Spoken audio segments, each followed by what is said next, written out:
So I was happy to see on your list, your little fold out, that fentanyl patches, the recommendation is to use the pain service. And I think that's a pretty good idea, because it looks like you just have to do some math and stick one of those things on there every 3 days or every 2 days, whatever your cycle is that you change them. It isn't that simple. And this is one that I've done expert witness case on as well. It's like driving a freighter, right? You need a speedboat in the very beginning, in early pain control, before you use the freighter. And this thing does not turn very easily. Long time to get up to therapeutic, pull it off, it's still working. So 17 hours generally is the peak time, maybe a little longer, maybe a little shorter. If you're sweating, using a heating pad, I mean, there's a whole litany of safety issues. In fact, I think the VA Tips newsletter had some things about fentanyl patch safety. There's a bunch of publications on fentanyl patch and patch safety in general.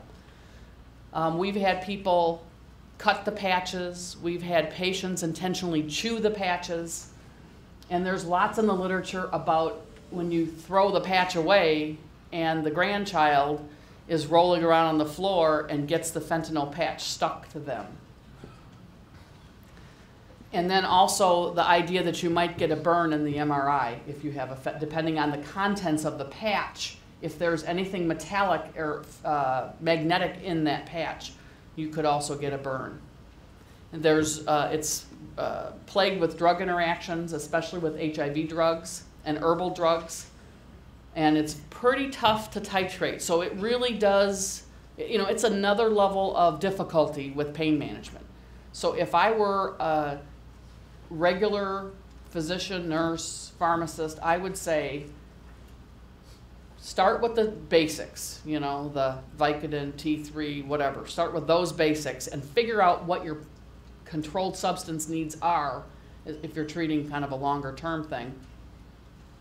And then go to some long-acting products. But we've had many, many safety things happen because people start with long-acting drugs. That makes no sense at all. That violates most of the pharmacokinetics 101 is you start with the immediate acting, adjust it, and then you convert.